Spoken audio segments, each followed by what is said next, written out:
So welcome to the Family Film Project Week 2. So we've written our screenplay using either a Word document type file or something like Final Draft that you can get on your iPad. And we're now ready to do a breakdown. So we want to figure out how we're going to shoot it. So we want to look at what that means. So let's have a look at the script that I wrote. It's just a short one-page interior living room day. A goat sits on top of a desk. Goat, my name is Billy and I'm a goat. Billy turns to look outside the window. Goat, I wish I could go outside to play. Billy stares out the window. Interior front hall day. Billy walks down the hall to the front door.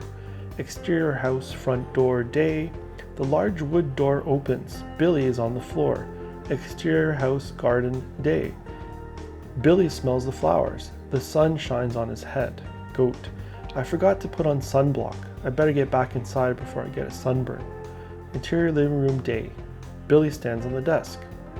Goat, maybe I better stay inside until it gets darker. I can't seem to find any goat sunblock. That's it. So you can see, as we talked about last week, we have that beginning, middle, and end to the story. Set something up. Billy the goat wants to get outside. Then once he's finally outside, he realizes he doesn't have sunblock. He gets back in, can't really find any, so he's gonna have to wait to go back outside. So it's really, fun to get through that kind of a script and get something ready to shoot. So then the next thing we're gonna do is we want to figure out how to break it down. And the way we can do that is we can do what's called a shot list. And that is essentially the process of deciding what types of shots we're gonna use. So I'm just going to show some examples of what types of shots we could do in this case. So as you can see here on my iPad, here's some pictures. So in this case, you can see the whole shot of Billy the goat. So just a stuffed little toy goat. So again, you can use anything that you have available. So this is what's called a long shot or a full shot, where you see the whole character. And then here we have a medium shot. So it's kind of the waist and up. Here we have a close shot. So it's really, kind of shoulders and the head. And here we have a close-up. And we're almost getting to an extreme close-up. So really seeing the face and the eyes. So you can see just by different shots, we can use it to help tell the story. So what I want everyone to think about now is a script. It gets broken down into shots, and then the whole film consists of these shots that we edit together. So it doesn't have to just be one shot. By using different shots, we can cut to different things. So you can imagine, as in the beginning here, when the goat sits on top of the desk and Billy is speaking, we might want to show the long shot of Billy. So goat sits on top of a desk. And then when he goes to talk, we might want to very well go into something like this. So we can get a bit closer for the audience to have the goat talk in this case. And then as he talks again, we might want to go a little bit closer again. So we can start thinking about these shots. So the idea is we establish where something is, establish the scene, the location, and then we can get in closer for dialogue or important clues. If he couldn't find his sunblock, we might want to get in for a real close-up when he can't find the sunblock. So that's how we break down the script. So we have the script like this, and then within we can write out some shots right into the script.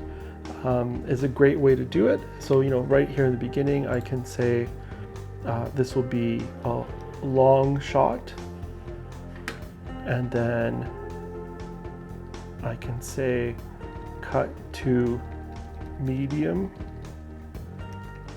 shot, and that's how we can break it down. It's a really fast, effective way to make our scripts work in that manner.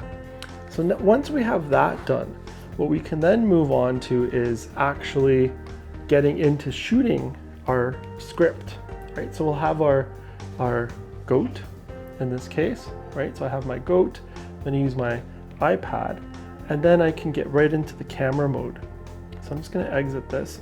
So what we want to do is go right into the camera So just this icon here. So I'm going to go into the camera, and then the camera opens up, and all of a sudden I can, get shots of the goat, right? So here's another thing too. Because in film, generally we watch things on television sets, and most of our television sets and computer screens are horizontal, not vertical. So it's really great practice to actually shoot non-vertical mode. So we want to shoot horizontal, so we get that cinematic look, the 16:9 look, which is how that's represented, right? So the main idea really is to just be, shooting like this. So on the horizontal side, if it's a phone or an iPad, right? So this is just a regular iPad. So this way is vertical, this way is horizontal. So we want to shoot in that horizontal mode, so we get that cinematic look, right? So now let's look at what happens if we're shooting Billy, right? So we can get right in here, set different shots. Now one thing that's really great to do is if I hold on to a spot on the screen, if I hold on for a couple seconds, we'll get this note up here. It says AEAF lock. And that means it's the auto exposure and autofocus lock. So it will no longer change focus or exposure if I move around. And that gives us a really consistent look so that it's not getting brighter or darker, or so that the focus isn't going in and out. So you can see now if I move in, it stays out of focus. So that way we're controlling what we want to do. So now if I go in for this close-up, I'm going to hit that again to unlock.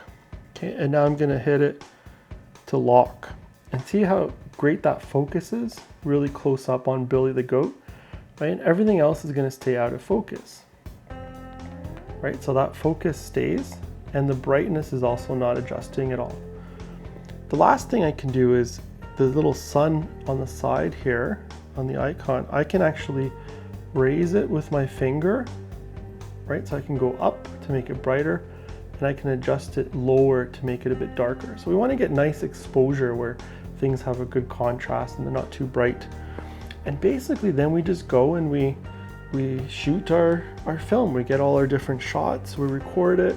We can use whether it's a stuffed animal, other members of the family or friends, and we go and we get all the shots, we record. And what we want to do too is we want to make sure that we actually go into the video mode.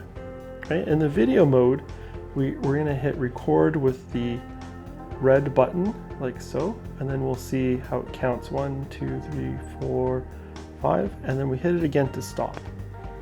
So that lets us record, and we can get each shot that we figured out in our original script, the long shot, cut to medium shots. So we shoot all of our shots, and then once we capture everything, we can do a few takes. If we don't like something, feel free to shoot again. It's not a big deal to do the shot again, do a few takes. Some directors in Hollywood films will do 100 takes until they get things right. So again, make sure you can do another take, be happy with what you got.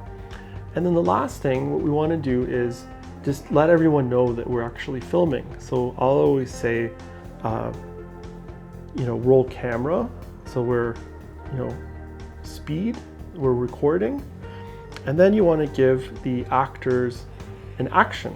So we can say, okay, action. So if Billy's talking, blah, blah, blah, blah, blah, right? And then when we're done, we can just say cut, and then we just stop recording. Don't be afraid to overlap. So you can shoot the whole scene, for example, with, one close-up shot the whole time, right? Then we can get it also with a wider shot. And then we can decide when we edit, instead of doing it in camera, we can decide when we cut to the close-up in the editing and when we're out a little bit further. And that's basically what you're gonna do for all the shots in the script that you've written. And then next week, we will take all of that footage and we're gonna edit it together. So remember, our script gets broken down into shots. We shoot each individual shot. We can do multiple takes, and then we edit it together and we decide how we want to tell that story with those different shots.